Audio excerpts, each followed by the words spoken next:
नमस्कार दोस्तों, आज हम बात करेंगे राजस्थान की एक भूतिया जगह कुलधरा के बारे में।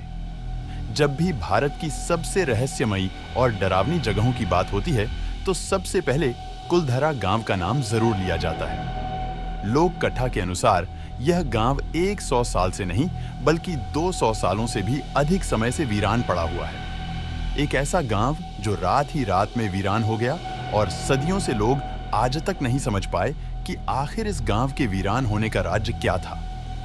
कुलधरा गांव भारतीय राज्य राजस्थान के जैसलमेर जिले में स्थित है, एक शापित और रहस्यमयी गांव है। कुलधरा गांव का इतिहास बेहद ही दिलचस्प है। ये माना जाता है कि प्राचीन काल में इस गांव को ब्राह्मणों द्वारा बसाया गया था। कई लोगों का मानना है कि कधान नमक पाली के एक ब्राह्मण ने इस गांव को बसाया था। कहा जाता है कि यह गांव रूहानी ताकतों के कब्जे में है। टूरिस्ट प्लेस में बदल चुके कुलधरा गांव घूमने आने वालों के मुताबिक यहां रहने वाले पालीवाल ब्राह्मणों की आहट आज भी सुनाई देती है। उन्हें वहां हर पल ऐसा अनुभव होता है कि कोई आसपास चल रहा है।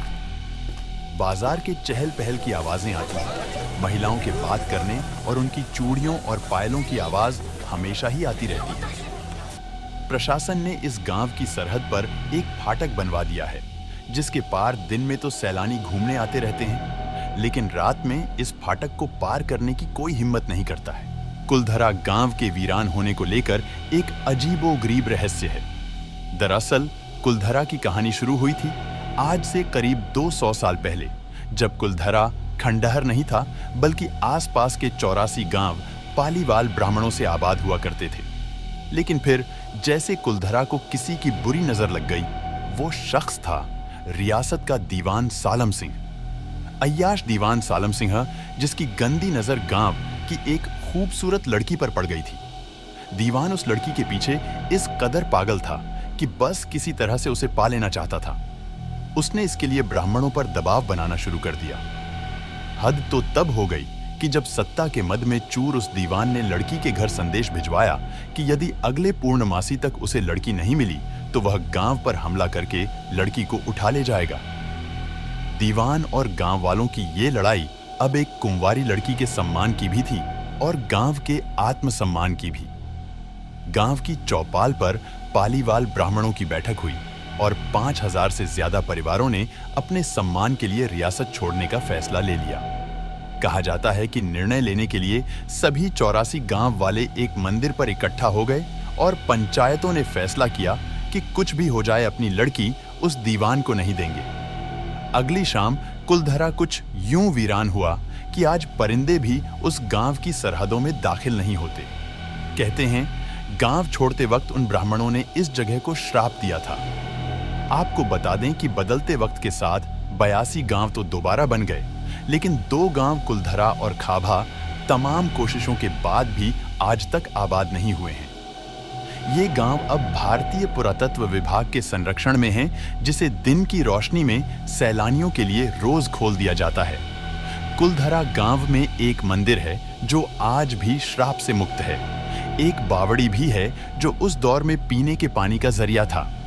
एक खामोश गलियारे में उतरती कुछ सीढ़ियां भी हैं। कहते हैं शाम ढलने के बाद अक्सर यहाँ कुछ आवाजें सुनाई देती हैं। लोग मानते हैं कि वो आवाज 18वीं सदी का वो दर्द है जिनसे पालीवाल ब्राह्मण गुजरे थे। गांव के कुछ मकान हैं जहां रहस्यमय परछाई अक्सर नजरों के सामने आ जाती है। दिन की रोशनी में सब कुछ इतिहास की किसी कहानी जैसा लगता है, लेकिन शाम ढलते ही कुलधरा के दरवाजे बंद हो जाते हैं और दिखाई देता है रूहानी ताकतों का एक रहस्यमय संसार। लोग कहते हैं कि रात के वक्त यहाँ जो भी आया वो हादसे की शिकार हो गया। मई 2013 में दिल्ली से भूत प्रेत व आत्माओं पर रिसर्च करने वाली पैरानॉर्मल सोसाइटी की टीम ने कुलधरा गांव में रात बिताई। टीम ने माना कि यहाँ कुछ न कुछ असामान्य जरूर है। शाम के वक्त उनका ड्रोन कैमरा आसमान से गांव की तस्वीरें ले रहा था, लेकिन उस बावड़ी के ऊपर आते ही वो कैमरा हवा में गोते लगाता हुआ जमीन पर आ गिरा, जैसे कोई था जिसे वो कैमरा मंजूर न हो। इतिहासकारों के मुताबिक पालीवाल ब्राह्मणों ने अपनी संपत्ति, जिसमें भारी मात्रा में सोना चांदी और हीरे जवाहरात थे, उसे जमीन के अंदर दबा रखा था। यही वजह है कि जो कोई भी यहाँ आता है वह जगह जगह खुदाई करने लग जाता है, इस उम्मीद से कि शायद वह सोना उनके हाथ लग जाए। यह गांव आज भी जगह जगह से खुदा हुआ मिलता है। पूर्व में इस गांव में घूमने जाने के लिए का अनुमति नहीं थी, क्योंकि इस गांव को भूतिया गांव कहा जाता है। लोगों के अनुसार यहाँ भूत रहते हैं। लेकिन अभी राजस्थान सरकार ने यह दावा किया है कि यहाँ कोई भूत नहीं रहते हैं, इसलिए इस गांव को पर्यटन स्थल का दर्जा दिया गया है। इस कारण अब यहाँ हजारों की संख्या में लोग घूमने आते हैं। यहाँ स्थानीय लोग ही नहीं अपितु देश एवं विदेश से भी आते हैं। हालांकि शाम होते ही इस गांव के आसपास कोई भी नहीं भटकता है। अगर आपको वीडियो अच्छा लगा तो लाइक करें, चैनल को शेयर और सब्सक्राइब करें। अगर किसी बात पर वीडियो चाहते हो तो कमेंट करके बताएं।